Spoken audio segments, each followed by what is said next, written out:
everybody. It's the end times. Oh The no, end we're of gonna the world. die. I hate you all. I hate you all. There's nobody here, so nobody's What is hating. the timer in the background going off? Oh shit, it is. Where is it? All right, give me a second. Perfect. Let me just start, and then there's a timer in another room I gotta deal with. Welcome to Nobody Else, where we prepare for the show perfectly. It's wonderful to see you guys again. Nice to see you, Addie. Nice to see you, Barbie. Can't believe you remember us and appreciate it. Appreciate you guys listening. We had to do a podcast because everything that we talked about for years came to fruition. And my job is still just as stressful as it was when we paused the podcast for me to work on it. But I don't want to work. I don't think that everyone at my, can you send me this? I'm like, are you in a different planet than me? Are you in a different world? Okay, we're not doing work anymore. No. My coworkers, they're like, send me this document. I'm like, what are documents anymore? Okay, this is all fake. We're in a simulation. Okay, so we're talking about your rageful feelings that nothing matters anymore. Yeah. We're all dealing with grief, or some of us are. Married life looks good on you. Congratulations. Thank you. Ooh. Yes, Colin got married in September. It was very cool. It was beautiful. It was awesome. It's a good time. I was sick. You were sick, but not me. I danced enough for everybody. I mean, you still danced through almost the whole thing, Colin. There's something that happened with the dancing where I didn't feel sick when I was dancing. And then every time I got off the dance floor, I almost threw up, and I was like, I guess I gotta keep dancing. So it was like, but the speeches were like, that's the part where people tell me about the speeches. I remember Carl's. How could you not? It was quite long. But the people were like, Owen's a rock star. I was like, I don't remember it at all. I don't know what happened. He was a rock star. He said you guys were like peanut butter and jelly and like Pam and Jim. That's what he said. So dork. So yeah, it was really good. The wedding was awesome. Great venue. Everything sort of went off without a hitch. All of the family things that we thought might blow up, none of it did. That several of my friends didn't come and did not text me. So they're cut off. Okay, Trump voters. So there's plenty of other people that are going to get cut off. Oh yeah, no, we're cutting people off. Well, yes. I mean, Mom, has anything happened since the last time we podcasted? Is anything on your mind? I don't even know the last time we podcasted. I mean, there was an election that was just so strange, so bizarre. I think we meant to have podcasts kind of leading up to it, and just I don't know, something happened. I mean, besides we had a wedding, then we had the after the wedding where you're like, what do I even do now? What do I do now that I'm not thinking about this? Yeah. Then and then the election stress was like it was all justified. It was, that was a lot. And then this job is like, I'm losing my mind with some of the people that I work with. And Dad is walking behind the computer, I think. You're correct. He's just entered the chat. Not the chat. He's entered the room. He just got back from his walk. Hi, Dad. Colin says hi. Howdy. Nice. So the election, a lot of reactions to it. One thing I'm glad about is that you know what I wish happened most is that Trump won the popular vote and lost the Electoral College, because we could actually get rid of the Electoral College. That would be next level. That would have been awesome. Now there would be violence, there would be riots in the street, but who cares? It is interesting. It is interesting when you talk about riots in the street, right? Because I think that was something that there was fear about, right? Like, the people that are hard, staunch Trump supporters are going to lose their mind if he doesn't win, right? And so we should all be ready for a civil war scenario. Yep. But he did win. And now they're just like, oh, now we can all just come together and unify. It's like, no, civil war still happening. Thanks. So It's just gonna we're look still different. doing it. We're still doing it. Yeah, it's yeah, it is funny. It is funny. I saw Fox News complaining that Kamala should have conceded faster, conceded in less than 24 hours. So It was pretty fast. it's a lot like the pot calling the rainbow black. It's they just make up things to be critical. No, of at this they point. just say they make just say no dumb sense. shit, dude. Dude. Okay, this country, what's going on, right? There are reactions. One thing that I was actually just listening to another podcast with two hosts that I think operate in different echo chambers, both liberals, but operate in different echo chambers. So I'm interested in what we're both seeing from each other. Yes. Okay.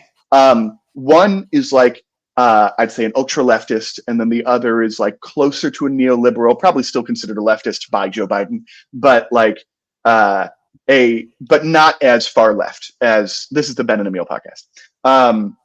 And hi, Susie. I'm interested in us because I suspect that we're inevitably in different echo chambers. I don't think you spend as much time on Reddit. I don't spend as much time on whatever you look at. I don't know what TikTok. it is. Probably TikTok. I'm in TikTok mode. Yeah. Yeah. So we're in different echo chambers. Yes. I actually don't know who, like, politically, I imagine we're pretty similarly left, but I don't know whose echo chamber is more left. But I'm interested in what you're seeing as the reaction. You think mine's more left? Okay, yeah. I'm interested in what the narrative is, like how are people explaining this away in your echo chamber, and then I want to talk a little bit about mine. But, okay. Yeah, tell me. Okay. Yeah, we can start there. Okay, so what I'm seeing, and to me, it doesn't really explain the numbers well enough because I just can't believe that it's that big. So I'm seeing a lot of blaming, like the leftists who are so pro-Palestine that they either opted to not vote or vote for Jill Stein because, genocide. Because Kamala's pro-genocide, genocide Joe, the same type of caca rhetoric that you hear on the right. So to me, yeah, I don't not blame those people, but at the same time, I'm like, is that number so large to account for the results? And I can't believe that it is. That's my issue. It's like the numbers don't make sense. Yeah. I mean, if this came down to Michigan, then I think that would have more to it. We don't currently know the exact turnout. We're still counting. That's one of the nice things about this is that I think that this election will essentially go off without a hitch because everyone that engages in nonsense election denial are happy about what they saw and they think that it was too big to rig. So I think that we'll actually get normal response and there won't be nearly as many lawsuits over ballots or whatever the fuck. But Trump is going to sweep all of the swing states. He made massive inroads in ultra liberal states like New York. New York City shifted crazy right. I could have told you that was happening. I mean, I wouldn't have said that it would vote Republican. Staten Island is always going to vote Republican, but I have seen Trump hats in New York, and I had never seen Trump hats in New York nor in Boston. But both of these have shifted to the right. And the question becomes: is this a Trump increased turnout situation, or is this a liberals didn't turn out situation? And that it looks a little bit like liberals didn't turn out situation. We don't know for sure. We don't know the full count. It's hard to wrap my mind around. It's really hard to wrap my mind around. Fewer people thus far have turned out for Kamala than turned out for Joe Biden. The fervor is lower, and it becomes difficult to quantify. Like when somebody votes for Jill Stein, you essentially know what they're voting for, and so you can put that in a column that fits your narrative. But the number of abstentions, the number of people that didn't vote because of whatever reason, that might be that it's going to be harder to create a conjecture about why that is. I can say, not from my Reddit anecdotal echo chamber, but my actual anecdotal life, that I know people that flirted with Jill Stein and then I'm pretty sure abstained from voting. They're what a luxury New to live York. in New York. Yeah. Yeah. Well, I mean, you live in Mississippi. We all, we right. both They called Mississippi before the polls were closed, and I was like, what are we doing here? You just decided for us, and to me, the numbers. I mean, yes, he definitely still won here, but it wasn't as dramatic as one might expect. So, yeah, I mean, they have exit polls. That's really the dude. The idea is that they would see some significant change from previous, from their model, if in exit polls, if anything was going to be a toss-up at all. Everyone talks about the Trump people talked about New York being called before the votes started being counted. This is true, in a number of different states. It is not. I mean, the polls weren't even closed. They weren't even closed yet here. They weren't even done. But I guess I have mixed feelings about it, because some people are like, oh, well, what about all the mail-in ballots? I'm like, we're in Mississippi. There's not mail-in ballots generally here unless you have an actual, real reason. An absentee, yeah. Yeah, it's not. It's one-day voting. Yeah, it's one. Yeah, that sounds like a good system. No early voting. Yeah, a lot of early voting here. The lines were. It was a very quick process to vote here. And Eric Adams won all of his fucking ballot measures. Already on the side. Okay, so it's going to be hard to figure out what the abstentions are, but that is blaming the Democratic Party here, right? And there's a number of things that I think are interesting to talk about. Why the Democratic Party can't capture certain voters, why it wasn't successful at making the case that voting was important to liberals. There are interesting ideas here, but it feels like digging into something that is just so missing the point to me. Yes. It is okay. Liberals didn't turn out. A number of liberals didn't turn out in blue states. I think we expect a certain amount of complacency when a state is guaranteed to be blue, air quotes, and you expect complacency from the party that expects that. And then Trump's following is so cultish that the idea of complacency almost has no effect. So you might see redder swings in liberal states from that. This is all a guess. Complacency in swing states is interesting. I cannot believe complacency just feels so foreign to me in this particular moment in time. It feels, people have been talking about Project 2025 for months. They've been breaking down, content creators have been breaking down each little section of it, and it's coming for everybody. There's going to be something in there that's going to affect you, but they're like, wait, but Trump said that's not him. That's not him. So to me, when you say Trump's not about 2025, that almost feels to me like you're acknowledging that there's something wrong with Project 2025, right? You're like, oh, that's not his. Don't look at that. It's like, okay, so you see that there's problems here. And listen, I don't know if it's going to happen, but I think that it's going to happen, because as we were doing our podcast, right, before we even heard of Project 2025, all of these little weird things that we were putting together. Heritage Foundation, we talked about. We talked about it. Yeah, Moms for Liberty. Yeah, we talked about all different things and all different, even if you go so far as if you want to talk about money, right? We talked about, the gold standard and digital money and all these different things, and this different weird legislation that we found, and how they were shopping legislation around, and let's experiment and see what happens in these smaller places, and can we make this work? We were watching the buildup and didn't know what we were watching when we were doing it, right? Me and you were noticing things, and now when Project 2025 came out, it was like, oh, there it is. This is the thing they were doing. So when people say it's not real, it's not happening. Yeah, when they say it's not happening. And I don't think they were expecting as much fire on it as much like voter awareness of Project 2025 as came out. Susie says, as serious as this election is, how did they think skipping was okay? I think we're all in our chambers, right? I think the people that were watching the breakdowns of 2025 and the people that were as concerned about this, except for the people that are so politically involved that they also are single issue voters on Israel Gaza, they, like, those people did vote, but it is just not as much of the country as we think. I'm more interested in I said I was going to talk about what the narrative is on my side and in my echo chamber about. So a lot of blaming leftists. I've seen some of that. I feel some of that in my heart just because of the people that surround me. Right. Their moronic idea. Okay, so the something I'm going to say a few times in this podcast is a failure of imagination. And there's a failure of imagination on the left, and there's a failure of imagination in the center.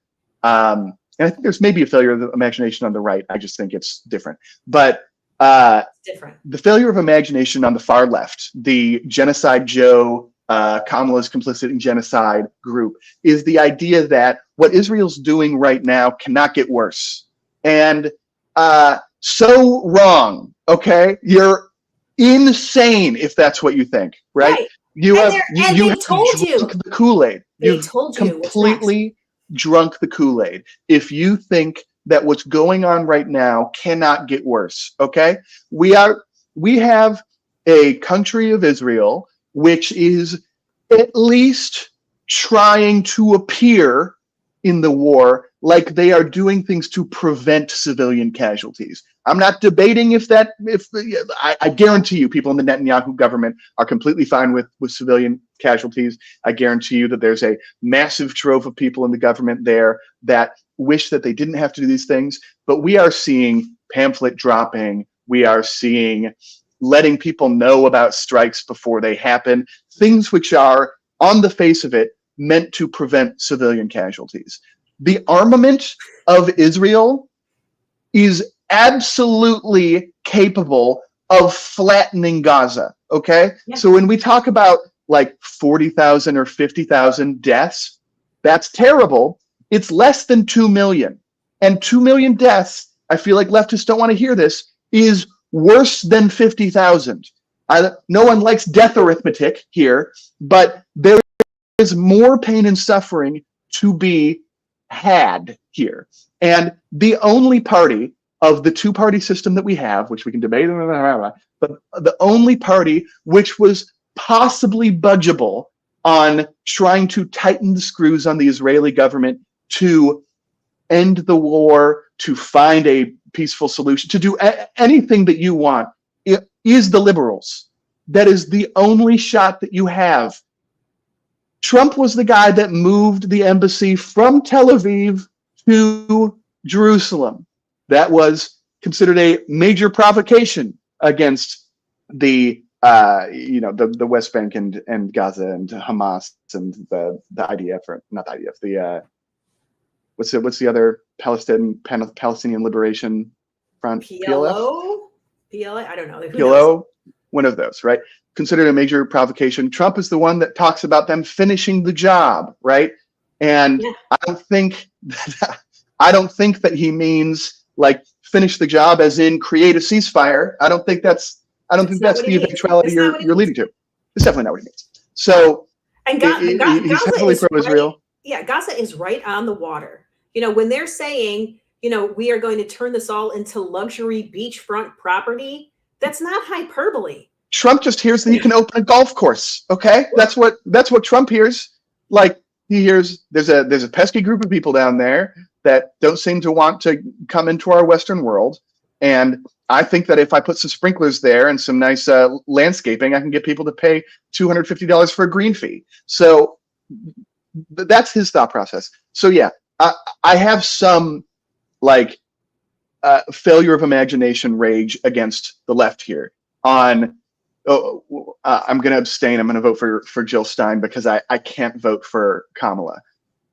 this is a game of compromises that we are in here. Yes, And nobody needs a perfect candidate. If you are in favor of less pain in the Middle East, then I would recommend voting for the anti-war party, the party that didn't start the Iraq War, the party that didn't start the Afghanistan War. Right. I would recommend voting for the party which at least plays with the idea of sanctions on Israel, if that's what you want. Okay, but that's not the narrative, though. That's not the narrative they've said. They say that Kamala is a war hawk, right? She wants to create war. She's these are these terrible words they stick on her all the time. They're not based in reality, but the memes work, right? These people operate with meme brains. Yes, and you'll hear me, just like failure of imagination, you'll hear me say this as well. They are stupid. They're stupid, dumb people that cannot read a room, that cannot read the facts in front of them. They're the type of people that think that there's nothing wrong with, for example, hey, all the protests on Columbia's campus sort of trailed off, right? All the protests in New York sort of trailed off, right? The war became longer. It just became more difficult to keep the protests going on. But you know what? You know what day the protest came back up in a fury? October 7th, 2024. Tell me, I don't know what's if your point is not I'm pro Hamas, not I'm pro the killing of civilians, not I'm pro terrorism, but I'm pro the liberation of the Palestinian people. I'm pro like some sort of peaceful solution. I'm pro ceasefire. Celebrating specifically on October 7th, not the day before, not the day after, but specifically on October 7th, really shows your hand a little bit. And it makes it a lot harder for you to argue what you are saying. So October 7th was the day of the initial attack on the Israelis that started this, that festival. Yes, it was that. Okay. Yes. This is the 1 year. Okay. Just to make sure I'm like, all right, what's October 7th? Okay. Yes, the invasion of Israel, which was, unlike the plausible deniability of Israel, was explicitly meant to kill civilians, right? Again, I'm wading into deep, treacherous waters here, but yeah, Israel's doing a lot of bad things, blah, blah, blah, blah. Explicitly meant to do that. Israel, it maintains this sense of plausible deniability. It's different. So celebrating on October 7th, well, here's when I would protest: the day that Israel started bombing Gaza, but not a fucking peep on that day. Why? Because you guys are fucking bad at tipping your hand. Already I've gotten completely off track. So the left, I do see some of that. I feel some of that, like rage at the left.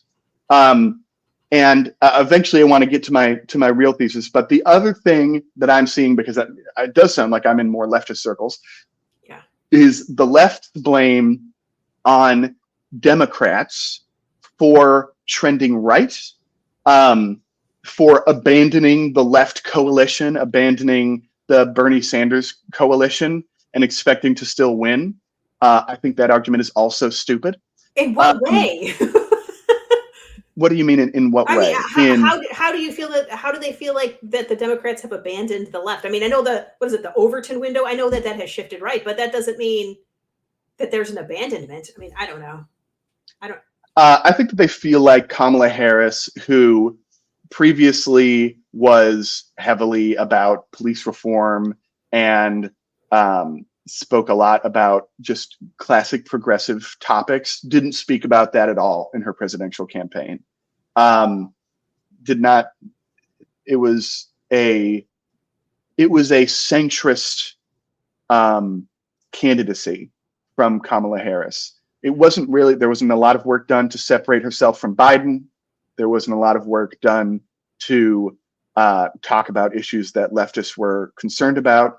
And there was a lot of work to come to Republican-ish talking points, lowering taxes, regulating the border. Like we sort of stepped into a lot of classic conservative candidacy points. I think that this was good candidacy, but this is the complaint I hear from the left.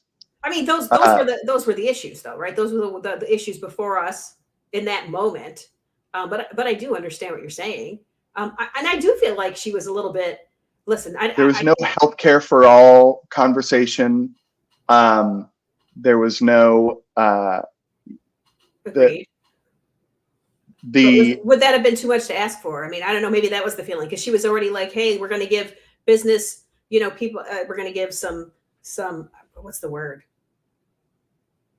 Some tax relief if you're going to start a business, if you want to buy a new so that's home." not really a progressive talking point, right? Like, small businesses has always been a conservative focus. Yeah, buying a home. Okay, so I mean, the buying a home thing, I think, is closer to like a Right. down payment assistance is closer. Now it's treating a symptom and not the cause, but that's neither here nor there. But that's what I hear. I agree with that.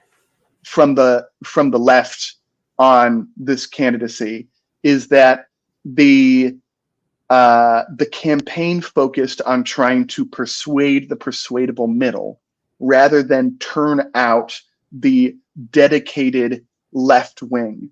And I think the assumption, and it should be a right assumption, and this is my complaint about leftists complaining about this, the assumption is that the concern about democracy and what Trump was doing and abortion would be enough to turn out the left. Just seeing that this center-left candidate is so much better than Trump that they don't really need to talk to your side. And really the risk is higher to talk about healthcare for all because of this weird like obsession that Americans have with their health insurance provider, right? There were too many risks with talking about the progressive arguments, and the case should have already been made to the left that of these two candidates, you should vote for one. And so they shouldn't need to bring you a lot. That's what the primary is usually for, and there was no primary. But that is what it should have been for. Oh my God. I fucking Joe Biden. All right. So great president, infuriating man. So that's what I hear from the left. That's one thing, is like they spent too much time trying to convert the unconvertible middle, trying to convert quote good Republicans, and trying to turn us out. And maybe it's my age talking, but that just feels obvious, right? Like that's what you need to do. You need to make all of these people that are just believing just the most absurd things come back down to reality with me. Everything's going to be okay. Here's the things that we're going to do. Here's the things that we already wanted to do, but we've had a Congress who has been actively working against, doing those things for you at the behest of Donald Trump, right? We would have already taken care of the border, but you're not letting us take care of the border. Oh, well, they wouldn't let you do it because you had stuff for Ukraine in there. It's like, yeah, but they took the stuff out for Ukraine and you still passed the Ukraine portion. So that happened anyway. So why are you making this a thing? It is exactly what we're saying it is. Trump said, no, don't do it. It's just like Ronald Reagan, he had already made a deal with the hostages during Iran-Contra, but said, don't give the hostages up until after the election because I want to win. So, it's the same thing. These are issues that I know I can win on. I can get people all worked up about, and I understand them because they're for simpletons. Don't make me talk about hard, confusing things. I can barely keep track of my own thoughts these days. I'm talking about sharks and in boats and batteries right now. Oh, wait, now Elon Musk is my best friend. No more sharks with batteries. Hydrogen's bad now. So, I mean, it's just so obvious to us. And I think that's the problem is that, and this is, I think, the problem with the Democratic Party all of the time, right? They can be condescending, but they also make a basic assumption about their base, that their base is smart enough. And it appears that they're not all smart enough. Yeah, the branding is infuriating, but also it's like all of these arguments that are really pretty solid require the human brain to connect one point with another, right? And it turns out that in this country, that is too much to expect of the voting populace. To say something like, yeah, we acknowledge that the southern border is in crisis. And so we put forth a strangely conservative bill, and it was tanked by your president because he is more concerned about his election chances than actually solving the problem that you are concerned about, and that should reflect on him. That was the theory of the case for immigration for Democrats. That isn't A to B, that's like A to B to C to D. And all that works is, I'm going to fix immigration. Immigration's going to be so good. That's A to A, right? And your eggs are going to be cheap. Gas is going to come so far down. There's going to be no more wars, right? Every single argument is not an argument. It's not a point. It's not an idea. Not even a concept of an idea. Boom, roasted. It is just, I'm going to do this. Whereas the Democrats think too much of Americans and say, yeah, we agree on immigration. We want to do something about that. The Republicans are holding it up. Look it up for yourself. Then the I'm going to do my own research crowd doesn't know how to do research and doesn't know how to connect A to B, because this country is full of fucking morons. And I am done. I'm done with all of it. Oh, wait. So here's the other thing we're going to say. Democrats saying that they're seeing other Democrats blame Republicans for this, and that Democrats aren't learning anything from the last 2 years. I don't want to learn anything from these last 2 years, okay? The only thing I am seeking to learn from this is that what works now is not good politics. It's not like the primary is about who wins the more devout voters, and the presidential election is about who is able to capture more of the center, right? All of the typical presidential election things. No. What we have learned now is that nothing normal works, nothing reasonable works. And if your argument now is, hey, we've alienated Republicans by talking down to them, I'm not talking down to you anymore. Listen, I'm not talking down to you. I'm not saying, wait, let me hold your hands through this, all of this. I'm going to talk to you like I would talk to a real adult who has these ideas and tell you, you are a fucking moron. I'm done with you. I'm done with this party. I'm going to tell you what you've been telling liberals and then complaining about liberals for alienating you for the last 20 years. Oh, liberals talk down to me, but also liberals are all fucking cucks. Listen, fuck off. Here's my thing. Here's part of my thing, right? I think, listen, Trump is a moron. He's not a smart man. He might have, he's smart about some very particular things, and they're fucking terrible things. And he's just not dumb. And I think he made dumb people feel smart because they could finally understand what was going on. But that's because he wasn't telling you what was going on. He's just saying stuff. It wasn't real. And listen, how did you do in school? Were you at the front of the classroom or the back of the classroom? Where, what was your ranking? Were you a moron? Did you know you were a moron all of the time? And then suddenly now you think you're not a moron. You now think that you understand how the oil industry works. You understand how the judicial system works. You understand, everything. You know all of the amendments and what they all mean and what their implications are. You think the Supreme Court, you can read Supreme Court briefings now. It's like, you didn't read them. You can't do any of that stuff. You were an idiot before. You've done nothing to make yourself less of an idiot. He just made you feel smart now, but you aren't. You are a useful tool to him. He does not care about you. He just found you useful. He found you useful. He thinks you're gross, but he finds you useful because you give him the adulation that he craves. You tell him how great he is all the time, and it doesn't even matter what he says. People had diapers on. People had maxi pads and napkins on their ear, and they were wearing garbage bags. Does this sound like an intelligent person who should be taken seriously? This is the most unserious thing I've ever heard. You are unserious, and you're causing serious damage with your terrible, terrible brain. It's and we're all going to pay for it.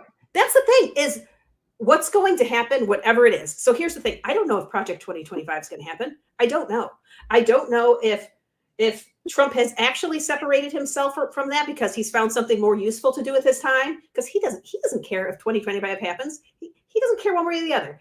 But whatever happens, whichever direction it goes, because listen, he very well could be replaced by JD Vance, because it's going to be pretty easy to prove that he is an idiot, that he is not well in some way. It's not going to be hard if that is what is decided needs to happen.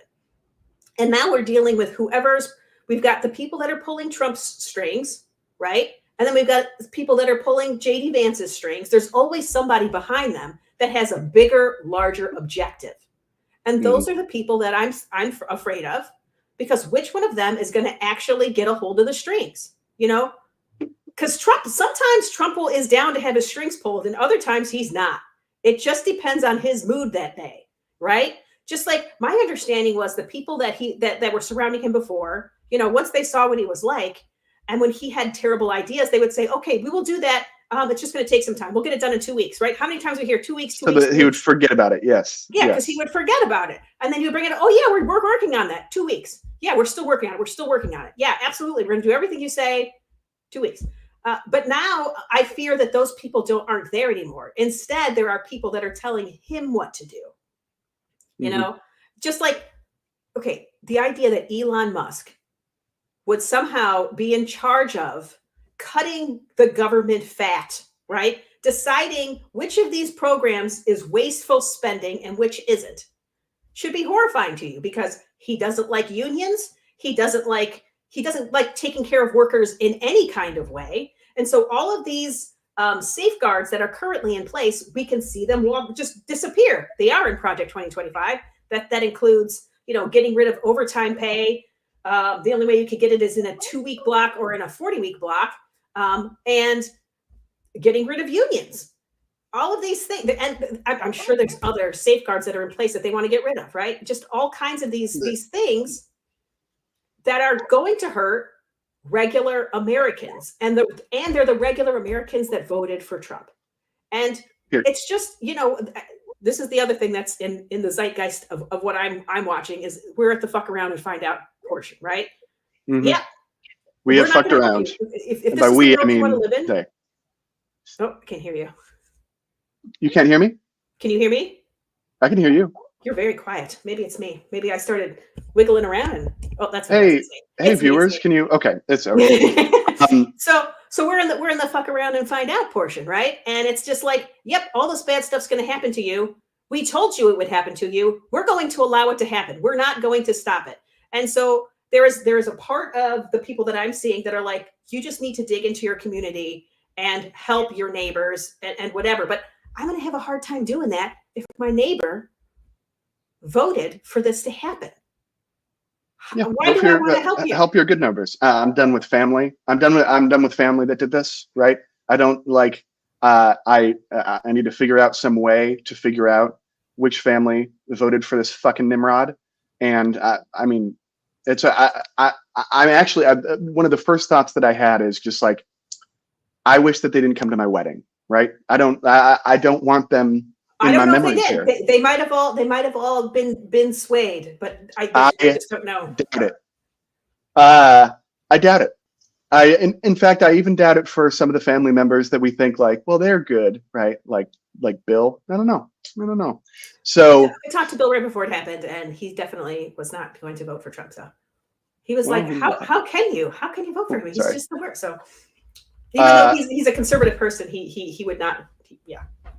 It'll be an aside, but you and I talked a little bit about this just before we came on, and so we'll jump back into the Trump rage spiral. But I want to talk about this because I'm actually interested in it. In that I don't know if I agree. My impulse is that I don't agree, and so. I'll just say what I'm going to, but then I want you to make the case because I'm less informed on this. That this feels like deja vu to me about 2016's election, where everyone was like, I'm more afraid of Mike Pence than Trump. And I guess that for a lot of anti-Trump people, democracy is less of a concern than it is for me. because while having a terrible person in office is frightening, having somebody that doesn't believe in democracy, in holding up the institutions of America and holding up the idea that the power to command is given by the people, that your justification to make decisions is based upon the people's vote. The whole idea of the American experiment, I find that incredibly frightening. And so when people talked about in leftist circles, people would be like, God, wouldn't it be awesome if Trump died? And then the classic response to that is, well, Mike Pence would be the president then. That would be worse. And I never got it then.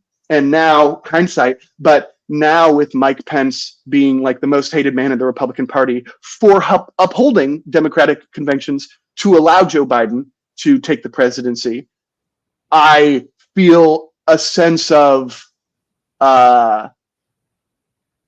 justification in that old thought. Now I know that Vance has said some scary stuff about democracy as well, but I'm interested in why Vance scares people. I'm interested in why Vance scares people more than Trump. Well, I think some of the things that he has said are things that Trump has never said. They are worse things. So he has said things like women. Well, he clearly hates women.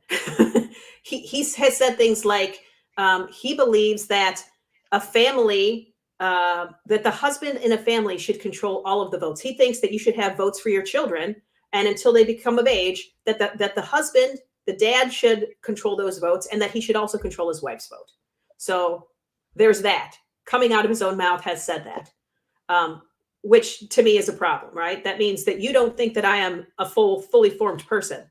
I am a child to you who can't make decisions. So yeah, I've seen the thing about him saying that families with children should get more votes than families without children. Like the children should get votes, and then the parents should be able to use those votes.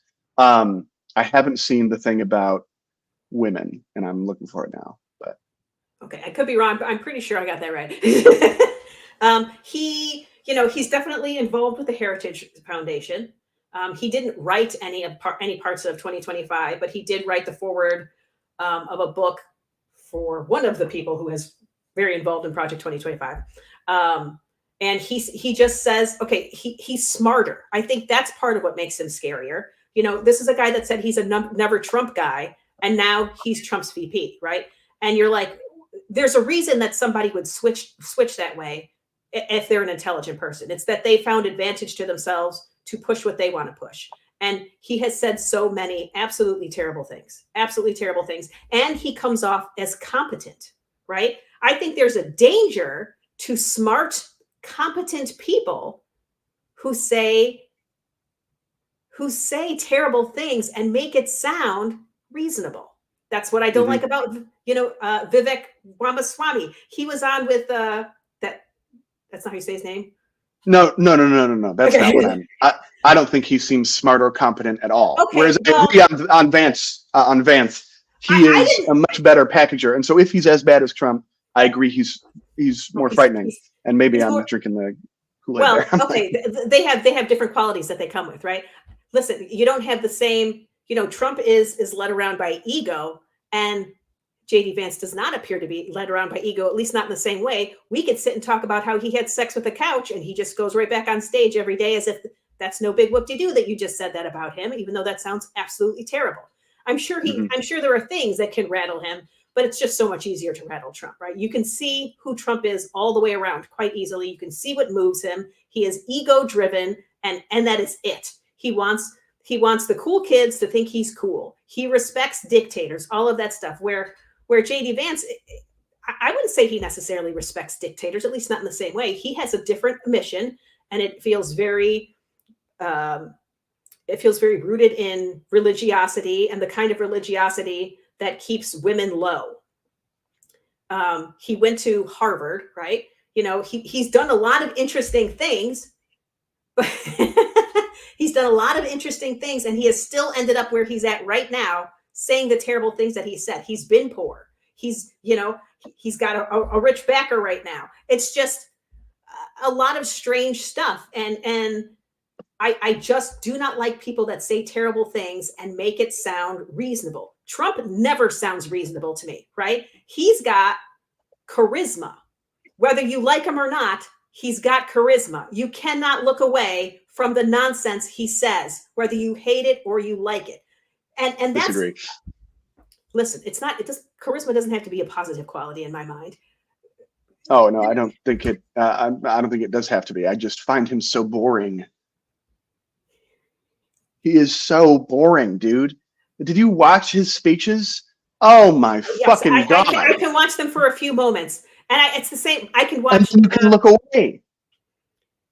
Well, I can look away when they get, it's like, well, I've heard this speech before, right? But then he does eventually swing in some new nonsense here and there. But yeah, to me, my problem is there's that many people that are cheering for Trump when he's saying utter nonsense.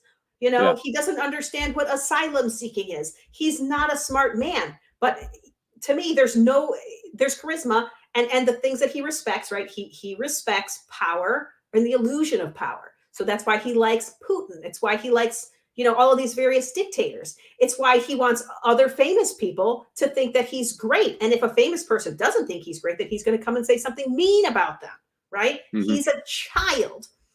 And it's frustrating to watch. It's so frustrating to watch. And that's why we have Elon Musk sitting next to him. And we have RFK Jr. sitting next to him.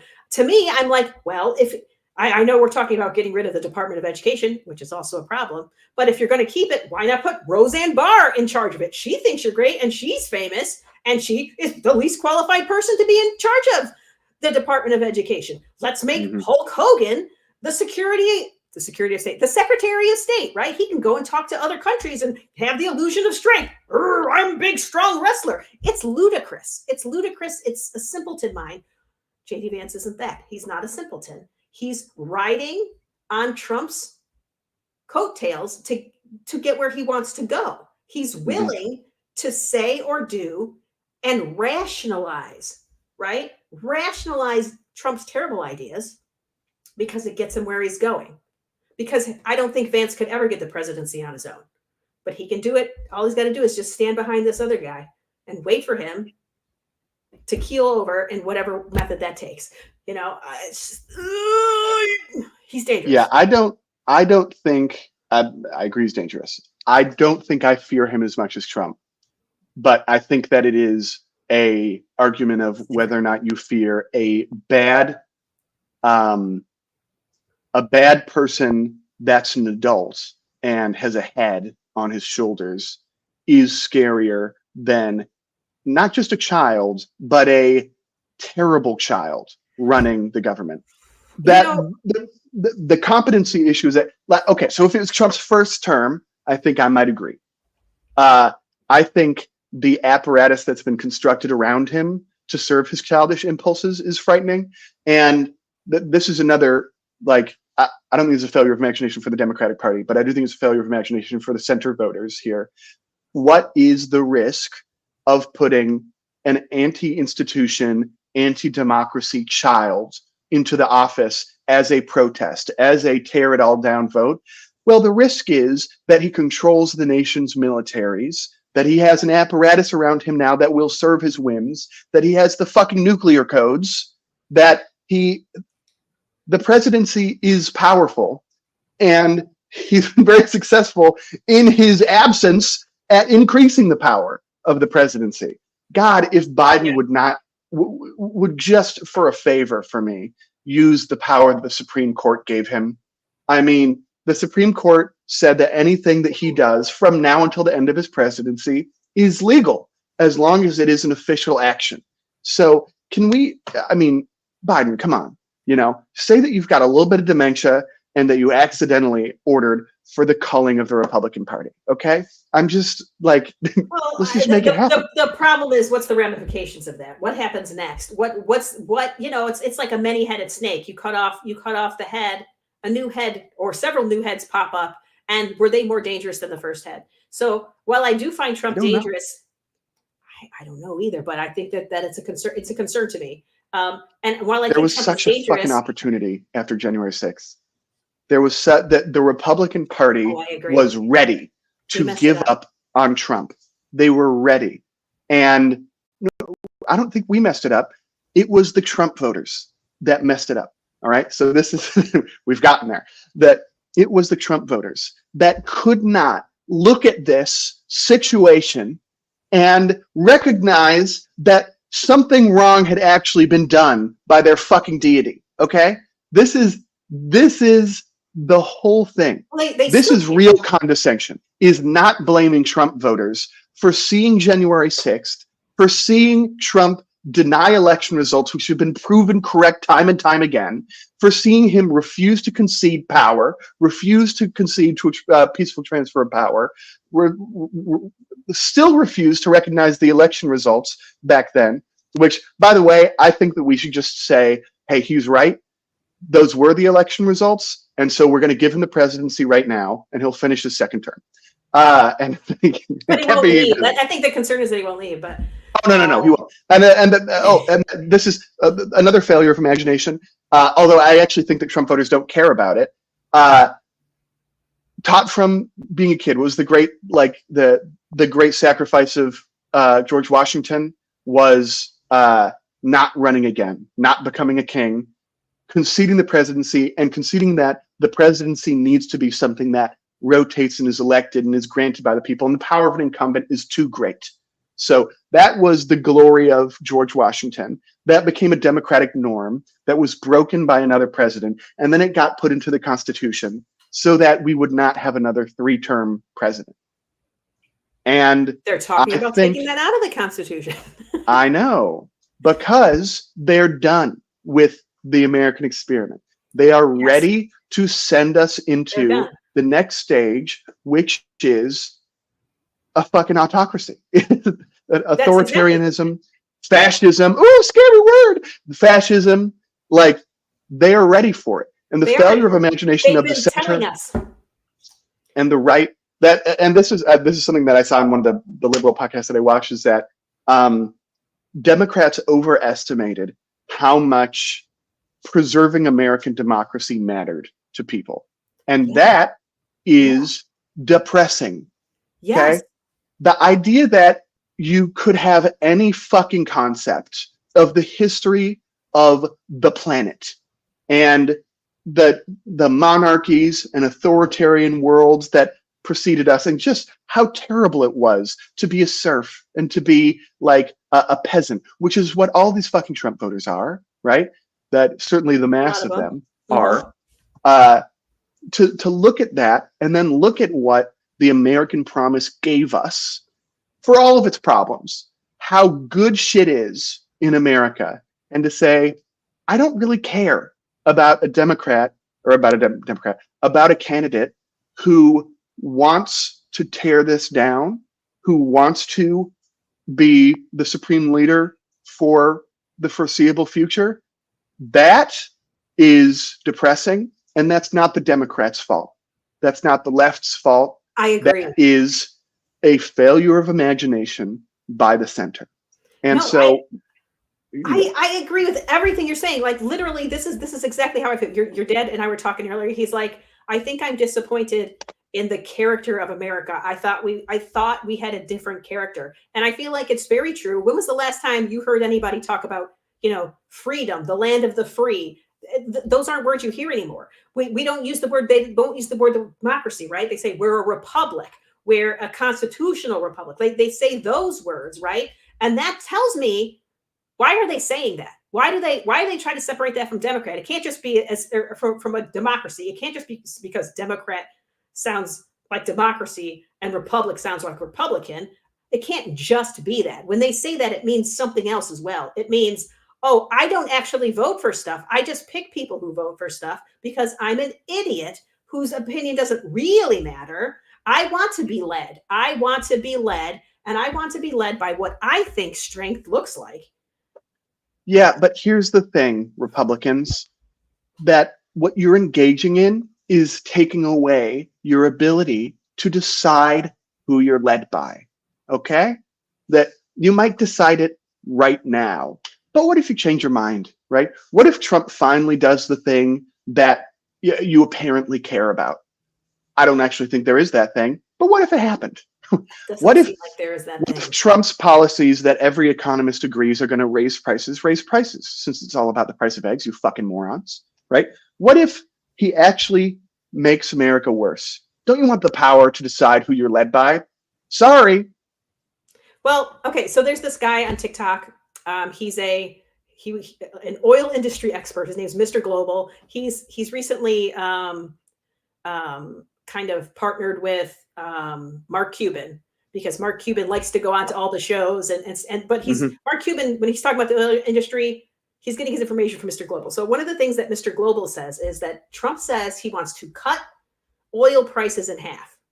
He said, if you cut oil prices in half, it will absolutely, it will destroy our economy. It'll destroy the oil industry.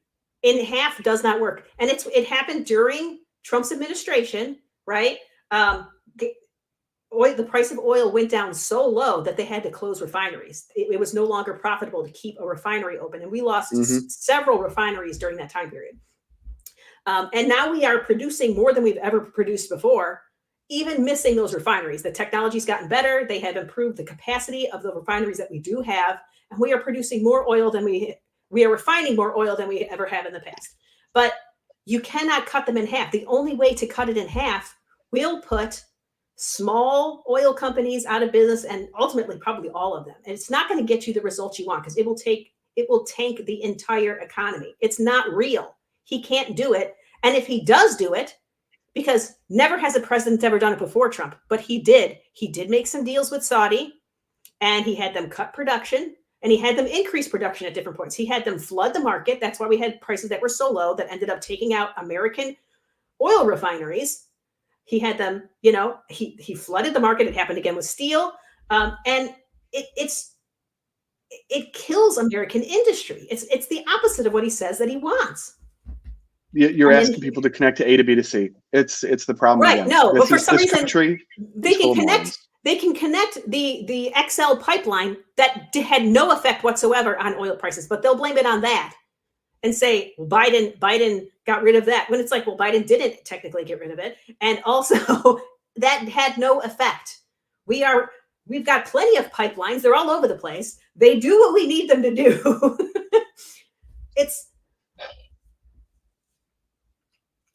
And the problem is when somebody tells them that they are wrong, and this is a human condition. I think we all have a hard time when we think we have figured something out, when we've made something make sense to ourselves, to then find out we are incorrect. It's just like religion, right? When you didn't understand how the world worked, you would lean on religion to make it make sense to you, and it would help you get through the day.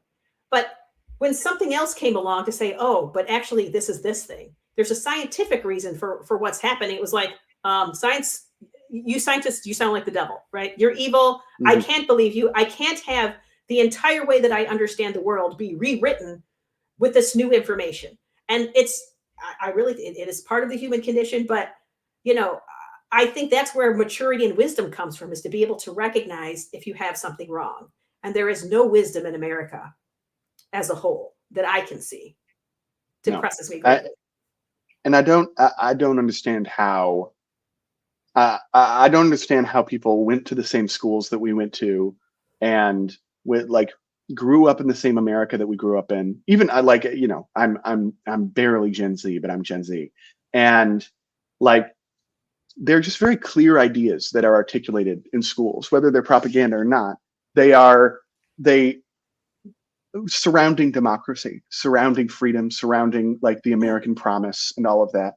And something happened when people realized that the American dream was becoming increasingly less accessible, where I think that breakdown led to people thinking that the whole system is rotten, that democracy is rotten, that it's not improvements to our democracy that we need. We don't need term limits on senators. We don't need we don't need to take corporate money out of politics. It's not improvements to democracy that we need. It's that democracy doesn't actually provide the thing that was promised to me as a child.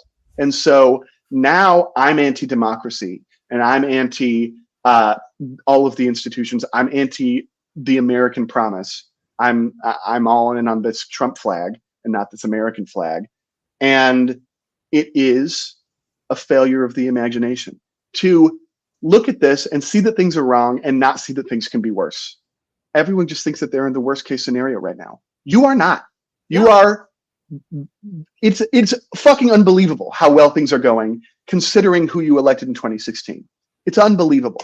It is unbelievable that what the unemployment scale is, the fact that we can all still vote, like that we can have this conversation. That we can have this conversation for as much longer as we can have it, right? And there are countries around this planet that, I mean, the hope was that like globalism would allow people to see what other places were like and maybe recognize how good we have it. That didn't work. In some ways it did, and in some ways it did the opposite. Yeah. How are people missing this? How are people missing how much worse it can get? And if I were to wager a guess, it will get. And guys, probably not for me, right? Probably not for me. Exactly. Guys, I'm doing good. I am a business owner in this fucking country. I am among the most likely to do well off the back of this situation. At least if I can keep my mouth shut. I don't think that's a good bet. But like I will probably benefit from this. Okay. The stocks have already gone up because corporations all know that this is a good sign for corporations, especially ones that can afford lobbyists, right? Yeah. I've got a big fat portfolio. Yeah. I made like $2,000 yesterday, and I'm in the depths of despair on this fucking election. I'm mostly invested in bank stocks. They did very well. I'm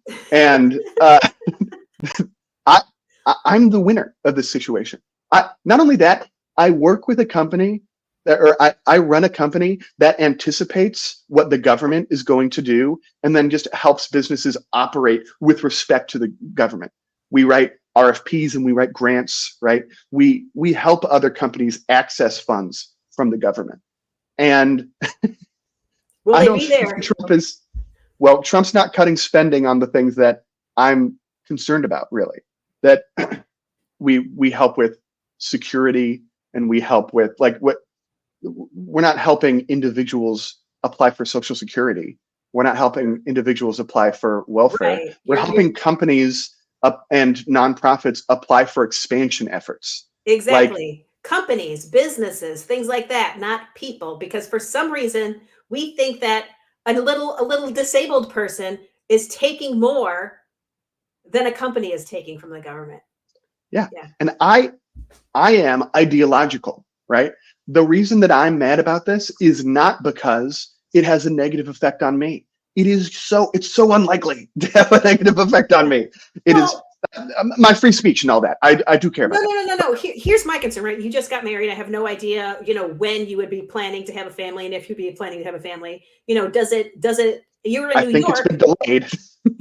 Exactly. It's been delayed. So decisions have, it has affected things, and it might affect things for your wife, and the type of work that she does it slow her down in some way? Does it put in? Oh yeah, probably. Does it probably affects Ellie negatively? Yeah. Does it put in restrictions to what she can do, believe, express?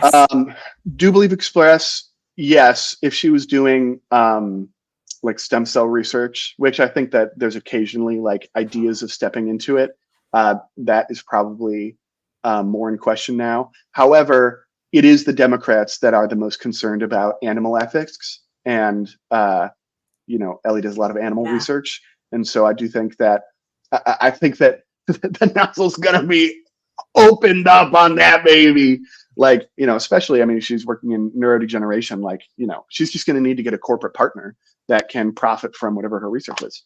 I love this. I love this country, guys. Not caring about democracy is a fucking joke. Not caring about freedom, not appreciating what our forefathers gave us, despite their shortcomings or whatever. Like, this is such a misread of history, and it's your neighbors and it's your family and it's people all around you that do not understand how bad things can get. And I don't know what to hope anymore. I have an impotent rage within me that hopes that somehow it's specifically the Trump voters that see how bad things can get. But it's not going to be that. It's going to be mostly women that affect this, that feel this, right? Well, it's going to be unfortunately, mostly half poor of, people. half That's of more Trump women voters. voted for Trump. So, you know, Yeah. I guess All your right. So it's both proximity, parties, but your proximity to white maleness sometimes acts as a cloak to good decision making. Yes. And we need a lobbyist that reminds Trump that Puerto Rico is part of America. And for now, then we're good. No, then we're good. Otherwise, I gotta learn Spanish. So yo no sé. So yeah. Fortunately, you don't have a Spanish name, so you're saved. Yes, thank you for that, Mom. Thank you. If my name becomes a problem, I'm going to start going by Barb. So or Mary. I'm Mary. I'm like Mother Mary. I could go by Mary, but I prefer Barb. Just don't go, hello, my name is Maria. No, don't do that anymore. Yo soy Maria. ¿Cómo estás? Oh, no. Don't do that. No, it's gonna be good. But I guess the last I don't know if you want me to jump over. But hey Barb.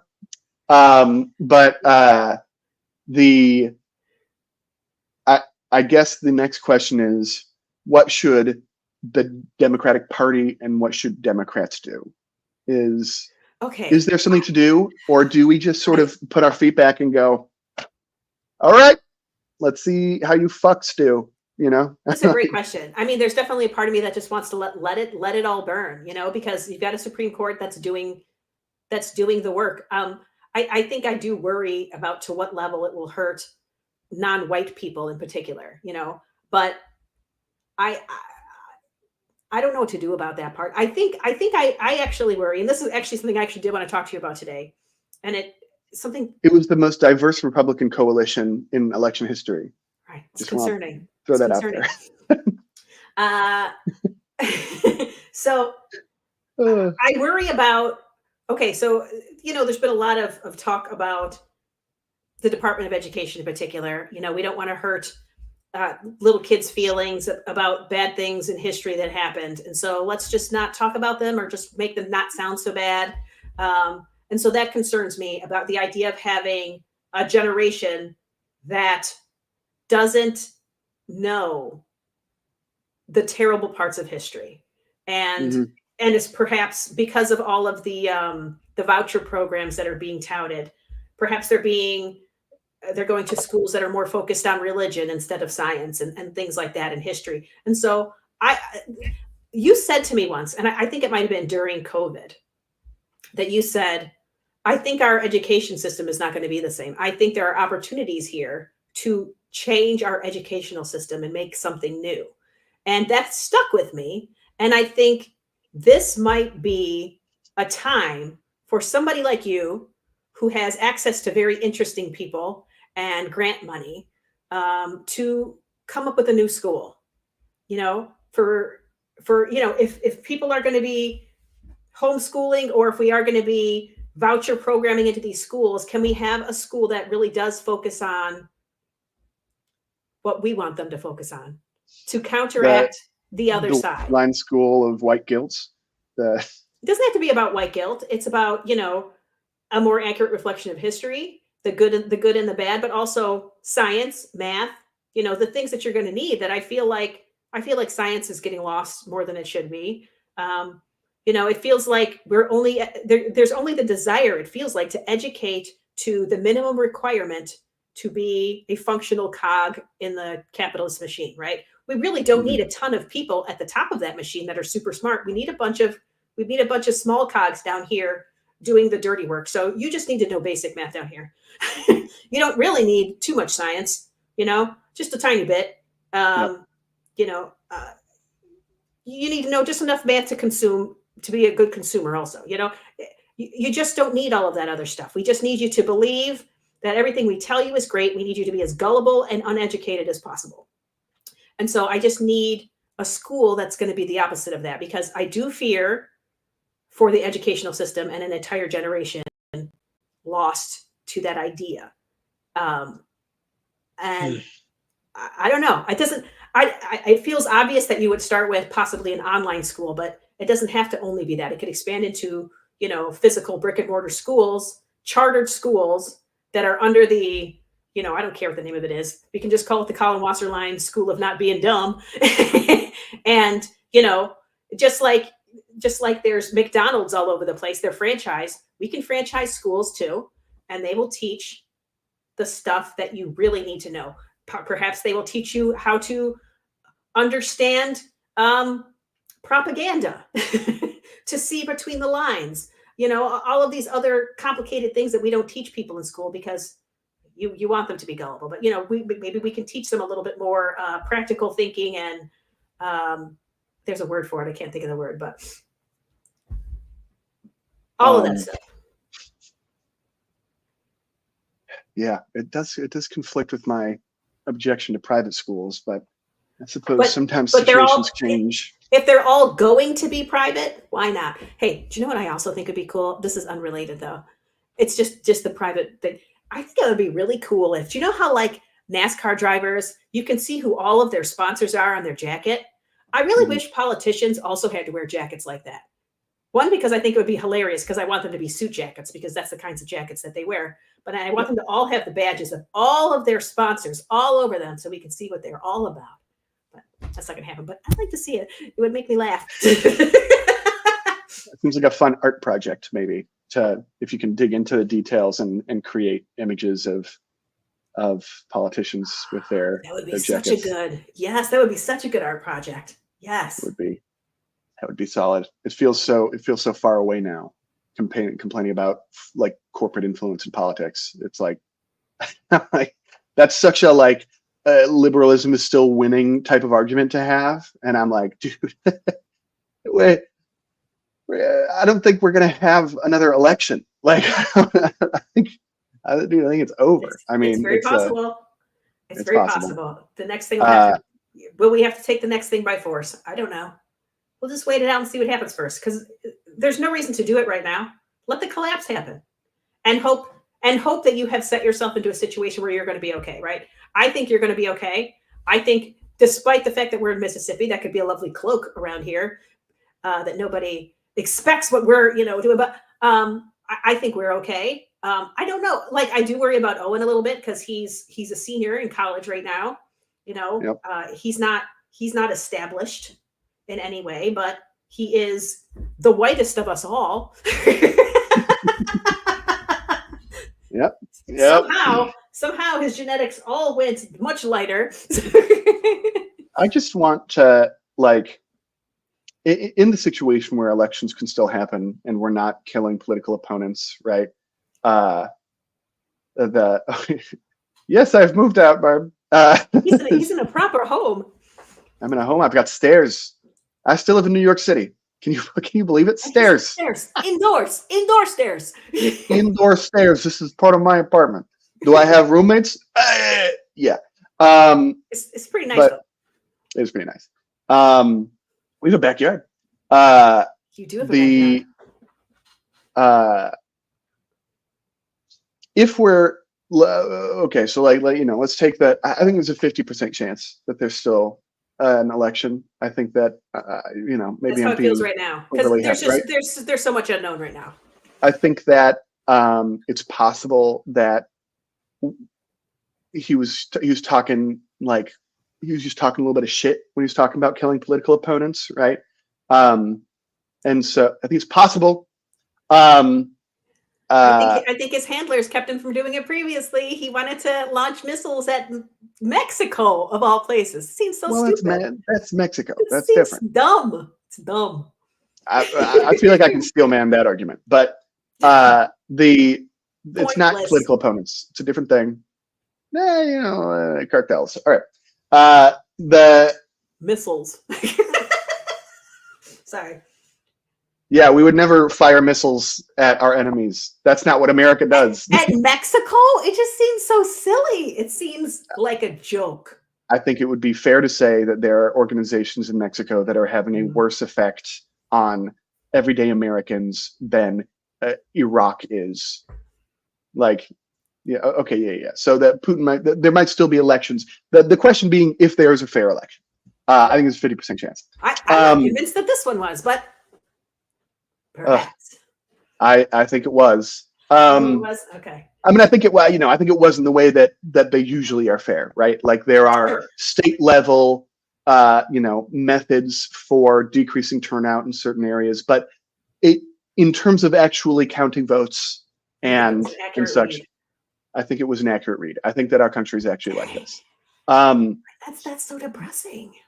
Well, we'll see, but I am pretty sure. So in that situation, I am interested in the Democratic Party playing the extended prisoner's dilemma. And I'm going to explain this, and then I'm going to get to my concept here. So I'd like to assume everyone's familiar with the prisoner's dilemma, but we've recently discovered that not everyone is familiar with reading. And so I'm going to explain it, and if everyone's just got it. I appreciate the explanation because I have forgotten it. I've definitely heard it before, and it's fallen out of my head. Okay, so prisoner's dilemma is it's a thought experiment in game theory, which is game theory is like one of my favorite things to read about. I enjoy it a lot. Where there are two participants that are considered to be perfectly logical, and there is a button which is either cooperate or don't cooperate. And then you can picture a grid of what your rewards are. So let's think of it in terms of dollars, right? In this one situation, I'm going to sit across from you. I don't know you and I can't talk to you. And I'm going to determine if I'm going to hit cooperate or do not cooperate. If we both cooperate, we both get $3, which in aggregate is $6. Very nice. Ooh, fancy. If I press do not cooperate and you press cooperate, I get $5 and you get nothing. You get $0. So I get more. In aggregate, there is less money. Right. If we both press do not cooperate, we both get $1. One for each of us. Still negative. Still like it's the fewest dollars of all of them. And then obviously, if you press do not cooperate and I press cooperate, I get $0. It's the same for both parties. In the prisoner's dilemma and in game theory, the thing that's interesting is that the most logical participant, if they can't make any assumptions on how you're going to behave, would always press do not cooperate. Even though the best case scenario in aggregate money is both teams cooperating, an individual, if I press do not cooperate, will always make more money. If you press cooperate, I'll always make $5. If you press do not cooperate, I'll always make $0. Whereas if I press cooperate in both those situations, it's 3 and 0. So even though the best scenario in terms of overall impact on the system is cooperation, an individual, if they're behaving perfectly logically, would always press do not cooperate. This is the concept here. And so it became sort of a beck and call where it's like, look, cooperation isn't the best way to deal with things. We need to make sacrifices. There's all sorts of different ways to interpret this dilemma. And that logic is not always going to get you to the best outcome. What I think is more interesting and what is more discussed is something called the extended prisoner's dilemma, where you are not allowed to speak, but you're going to hit the cooperate or do not cooperate switch over and over and over again with another participant. And each round will be conducted at the same time, but you'll know what your opponent or your cooperator did in the last round. And so what's interesting there is that the cooperate or do not cooperate button becomes a mode of communication between both parties, even though there is no speaking there, because you'll see what the other person did. If I press cooperate on this one and my opponent presses do not cooperate, I now understand something about the person that's in the dilemma with me. If I press cooperate and they press cooperate, I understand something about them. And so there's a lot written about this, but one of the most famous experiments was this extended prisoner's dilemma of 300 situations where people were told to submit code for how to behave throughout these 300 simulations. So there were certain dumb codes where it was like, I'm just going to cooperate and not cooperate on and off. It has nothing to do with my opponent. There were certain codes which were meant to be exploitative, where they would cooperate and then determine how the opponent would act, and then begin to not cooperate in order to get more benefit from it. And the idea was we would test all of these strategies against each other one by one and see which strategies were most effective at getting great outcomes for themselves. You're going to tie this into something here. I am. Okay. So what was interesting, and I think a lot of people saw it as a positive, is that in all of these simulations where people submitted their own code, the winner, the code which had the best outcome was a forgiving, that they had great words for it. It was a cooperator that was forgiving, but not a pushover. And this is the conception of long-term game theory, where if you make your code just say cooperate every single time, then you are ripe for exploitation. Yes. But this is the Democratic Party you're talking about. If you are too unforgiving, then you will get into a situation where they press do not cooperate once, and then you permanently do not cooperate, and you can never get back to a cooperating state. The best code was very simple, and it was this: always press cooperate unless on the previous round your opponent did not cooperate, and then press do not cooperate. If they cooperate on that last round, after that, you go back to cooperating forever, right? Mm-hmm. And it is simply to indicate that you will both get to the less optimal solution if the opponent presses do not cooperate. But it's forgiving.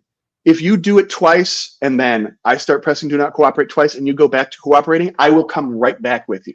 I'll come right back to cooperating and we can get to the best case scenario. But there's no way to exploit this this program.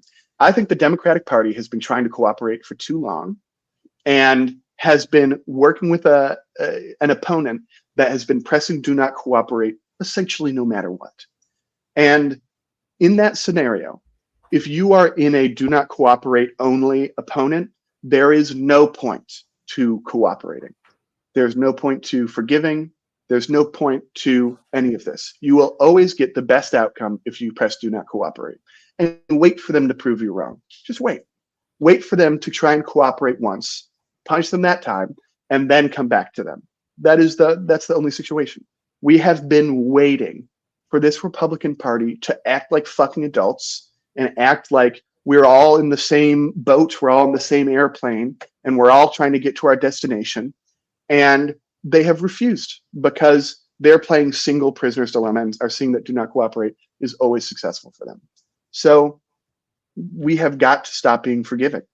We can, if we get to a scenario where there's an openness to cooperating and they actually work with us just once, then we reopen the conversation here.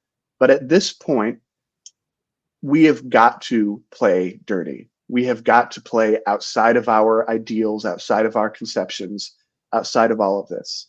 We have got to stop trying to please people. We have got to stop with all of this. We need a smarter Trump on our side. We need a passionate, angry, doesn't talk down to you, tells you like it is, candidate who is not going to play these fucking games with these clowns. That is what we need. And we need that from the party as well. We've been playing like cynical prisoners' dilemmas within our own party and then have turned into a completely different beast when negotiating with an absolutely hostile force. They've done nothing to convince us otherwise. And it's just this belief in America that has convinced us to go the other way. Right. We have got the ideals leading, and it's like they're gone. There's no ideals.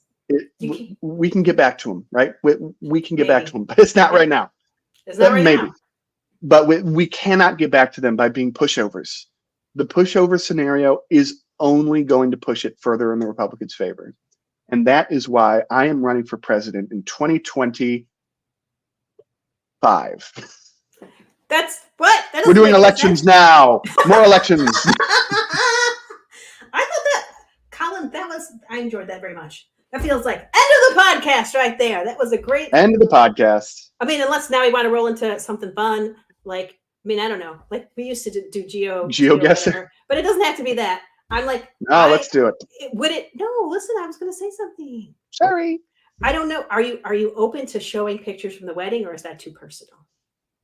We can show pictures from the wedding. I've got to get the, gotta see where the link is. Oh. You guys want? I feel like people would want to see pictures from the wedding. Yes. Just a couple. I'm just trying to figure out what group chat were they put in. Oh, the one that I think had everybody in it was a big one. Yeah, I'm not seeing it in the like our family and her family group chat. Oh no! Oh, I thought it was in that one. Maybe it was the one with Colin, Ellie, Owen, and let's see. Oh, God, I've got so many Democratic texts. Okay, so it isn't the one that has Carl. This is a weird group. What is the group? It's like Ellie, Carl. Oh, actually, Ellie, Carl, Brink, Owen. Got it. Okay. It's a confusing group.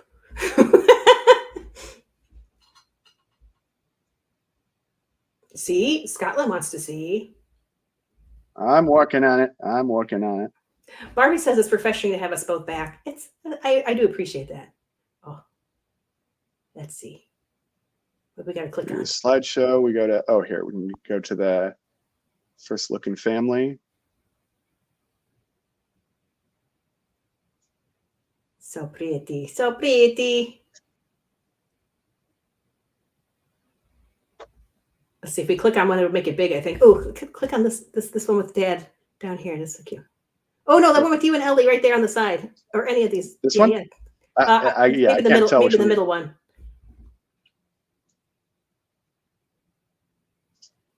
They're so pretty. Where's one with Dad? Just below that, there's one. Here's all of us together. Yeah, we're so cute. We're so cute.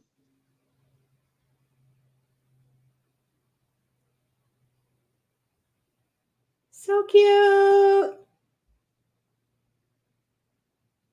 If people are commenting, I have no idea what they're saying. Oh no, there's no comments right now. Just watching, I think. Unbelievable. Oh, see, I think I haven't seen some of this section. Yeah, it's all in that link. It's just that gosh, what's happening? I think I didn't know how to look at the link. I mean, I looked at the link, but I'm like, I know there's new ones in here, but the sneak peeks was this one, but then it's all these tabs up here that will give you the ones. I thought this one was so cute. That's me. It's the back of me. And then look at Dad smiling. Look at him. There, me and Dad hugging. Is all of my. Oh look! How about this one with Owen and Ellie's brother? Adam. There we go. See, this is Colin's wedding. There was two different groups where it was two guys walking down the aisle. So it was so cool. Yeah, where's the other one? Where it's two That's guys? the brothers. That's the brothers. Oh, it's Chris. Right there. Yeah. God, Chris is so tall. That was a good match because he's tall. Sandra is tall as well. Yeah. Oh, and the doggy. Yep. There's me getting the rings off of Moby's collar. Yeah, and there's me with a big goofy smile on my face. Big goofy smile. There's got to be a picture of here's right around when you told me to project. I don't think I did tell you to project. I think I was trying to. So apparently you were too close to the microphone. And so the microphone guy in the background was like, he's too close to the microphone, but I'm not going to tell you that. So I was just trying to pull the microphone away. And then you just grabbed it at one point and we're like, nope, staying close to my mouth. Oh, I thought you said project. Which is why I said that. There's got to be a picture of when Moby was rolling around on Ellie's veil during my Oh, I think that speech. was earlier, wasn't it? Oh, it was during the Was it? speech. Well, Well, here's he's standing on it. Here's a good one. So cute. Yep. Here's Ellie. She's so pretty. Oh. Yes, this was the coolest wedding ever. Smoochy, smoochy. Man, I thought I got out of that picture, but I clearly did not get out of the picture. It's all good. Who cares? Trying to. You guys have your smooch. Look at Moby in the front. Ellie's little strap falling off.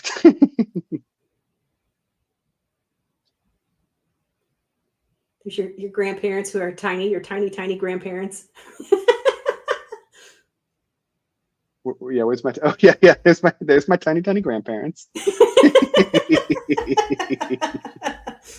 Oh my goodness, they are so short. Man, I really lucked out.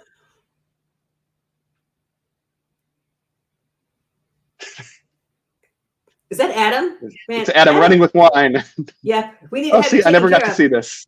Look at this. Oh man, they did such a good job of boxing up the beer. Yeah, kind of a bummer that we missed cocktail hour, but there's us talking on the balcony with our little bottle of wine. Oh, cute. Oh, This Kelly and her boyfriend. yes, he was really nice. I enjoyed talking to him.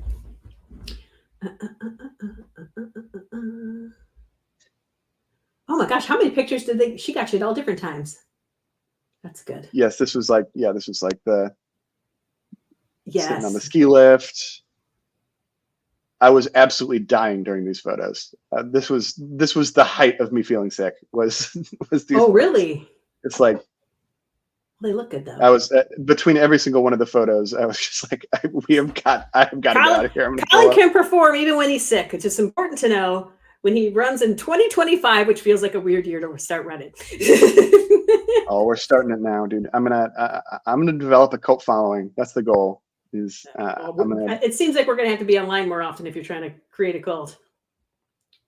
Yeah, we're gonna have to start targeting different groups. Yeah. Since we've been quite absent. Absolutely sweating. Is my nose really that big? Sometimes. It just depends on the angle. Depends on the angle. Yeah, Oh, there's your boy. dad giving a toast. Hey, communication. There's Ellie's dad. Oh my gosh, he just kept going and going. This is him talking about somebody's fly being down. Oh yeah, it was pretty funny. That was a good speech. Pretty good. This is them doing the crazy crazy Kim Possible dance. It was so good though. It was so fun. And like, you remember how into Kim Possible Sydney used to be. So she was singing along to the whole thing. Yeah, that's awesome. Here's me forgetting all of the words to the song. Everyone. This is how lights looked to me when I got LASIK. Oh, beautiful. Yes, you forgot all the words. Every so word. Funny. All of them. I can Yes, remember no words. Okay, let me sing a song I remember no words to. Both you and Owen just got up and be like, I don't remember the words. And I'm like, All right. Well. Owen did it. He got through. Oh yeah, he lied. He lied to us.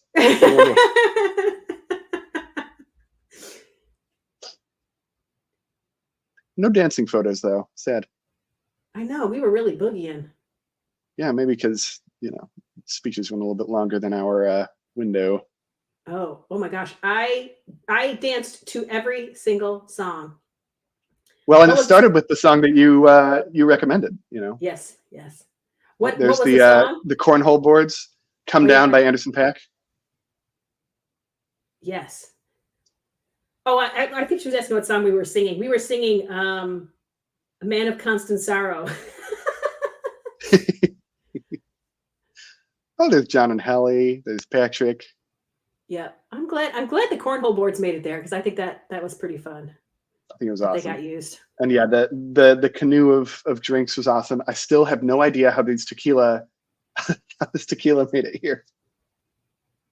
How it made it there?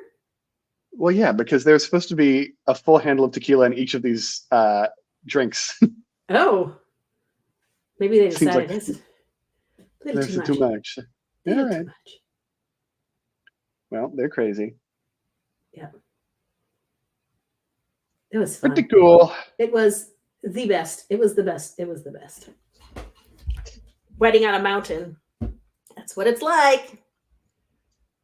Yeah, I can't believe how well it worked out. All right, now I want to do GeoGuessr? Sure.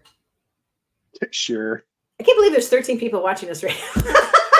Yeah, I know. I can't believe that you guys all came back. I think that I can't either, but I love that everybody came back. I really do love it. I know that we haven't really interacted that much with the chat, but it was nice to see everybody. It really is.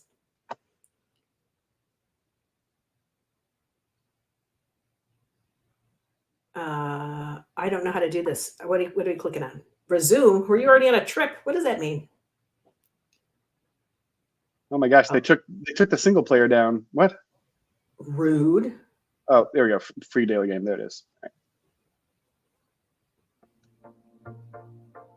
All right. Oh my gosh, where are the trees? There's a path that. Oh, look at those buttresses. I agree, Mary. Boy, this could be a lot of places. What did Mary say? Oh, this feels. I mean, this feels super European, right? Oh, those roofs. I mean, it also feels like it could be a part of South America, though. Like Argentina. Yeah, I mean, but it is nicely paved. It's nicely paved. The houses are not. I mean, this could be like Portugal. Yeah, I was going to say, well, gosh, where are all the rich people hanging out that are zipping up and down mountainsides all the time? I don't know. I'm so zoomed in. Come on, let me over here. I need to see a sign. And like fog is obscuring. Okay, so there's like a hillside. I'm just looking at the other land. Hillsides over there. This looks European, right? This P. Could be. Give me letters. Can't tell what kind of plant that was.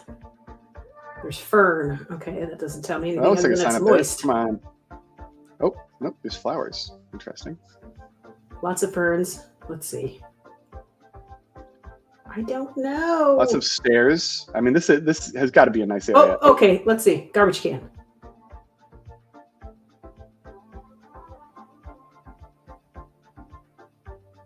Lixo normal. That doesn't tell me anything. It really doesn't. I'm so in on Europe. Okay. With the yellow plate. Who had yellow plates? No. It's a white plate. It's just got a yellow thing on the side. It's Portugal. Oh. Oh God. Who had the yellow thing on the side? Correct country. Oh my gosh. Where is it? Madeira, but it's in Portugal, so we did right country. Oh, we did? It was right country. It's just it's Madeira. Well, good job. Because I was like, I don't know where it is. This is somewhere Ellie and I talked about going on our honeymoon. Oh. And then we didn't. No. Okay, white lines in the middle of the road. So not America. And both sides, yeah. Oh. Bitless. So this feels Europe-y, I guess, but maybe like Turkey? I guess that have didn't enough sound like information. Turkish names. I mean, it looks like America right now, but I know it's not. That does look like an EU plate. Oh, It's New Mexico. No. it's definitely not New Mexico. Crazy. Hi, Ellie. Mesquite. Hi, Ellie. You see Ellie's new hair? Yes, it looks really cute. Do you like it? Oh, of course I like it. Of course. Very pretty. I don't know. That could be a donor. It looked like a sandwich. Didn't help Look like a anything. sandwich. Oh, maybe what's on the side of this truck?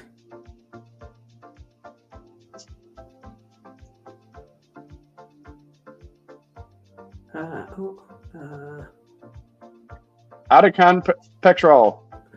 Okay. Oh. I don't know. I'm feeling turkey.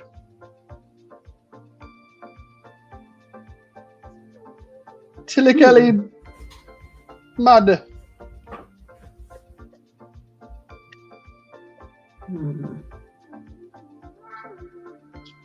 The little arrows saying that there's a curve are white and red instead of, the yellow. I mean, yeah, who cares? Just guess it. Do you have anything other than turkey? I don't know. I literally have no idea. I don't have any way of knowing. Correct country. What? Got him. I'm crazy with it, dude. You got 2 in a row. I'm so good. All right. Oh, there's a sign right away. Peligro. Oh, that's Spanish. Oh, be real. Be real. Oh, God. All right, everyone. Give me 1 second.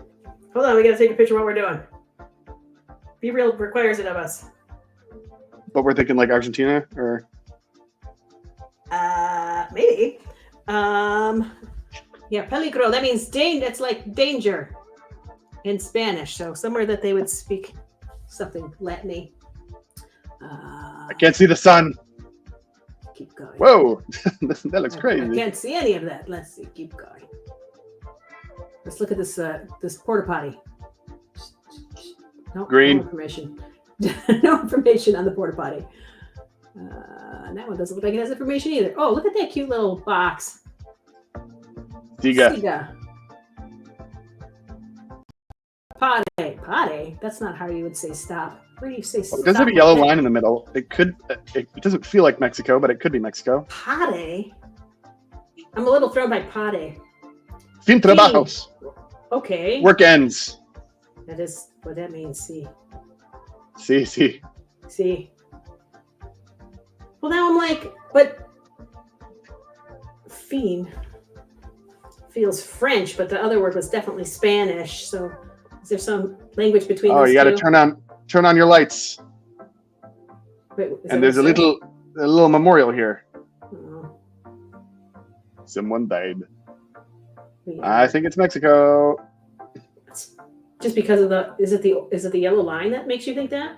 The yellow line, yeah.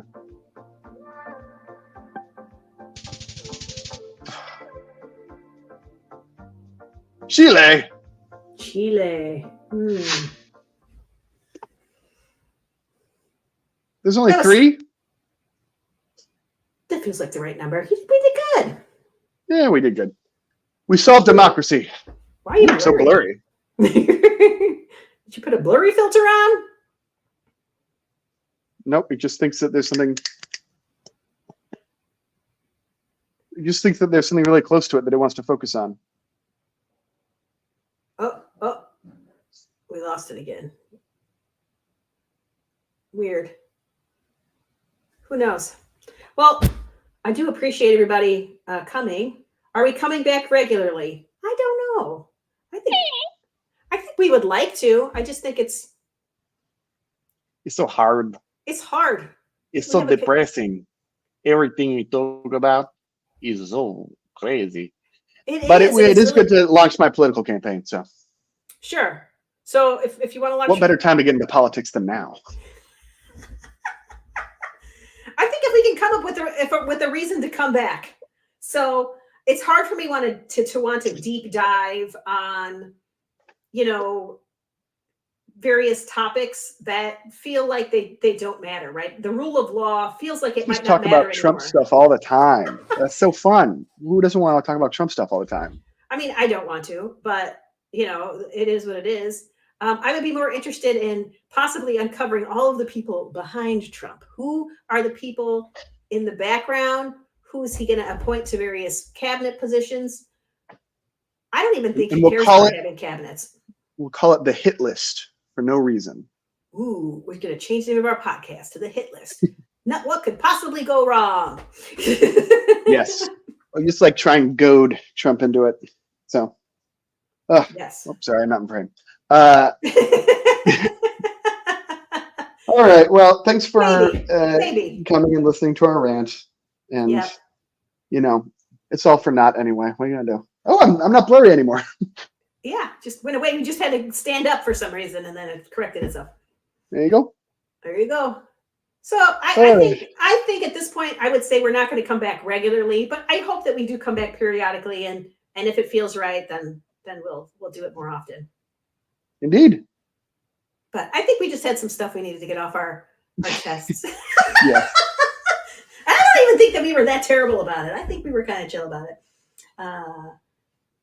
And Scotland says congrats to you. Thank you, Scotland. It was good to see all of you. Thank you for joining. Yep. Should we sing it out? Yep. 1, 2, 1, 2, 3, 4. Keep counting. I'm gonna put a rhythm that doesn't match. Life is meaningless. Life is not good. It's okay if the world crumbles. We'll be fine. I mean, not really, but also, who gives a shit? Who gives a shit? Who gives a shit? It's fine. Just, dig a hole. All right, I suggest for the future we should dig a hole and just lie in it. Yes. It'll be fine. America, figure out what the long-term plan is soon so I can determine child having in my child rearing years. Okay.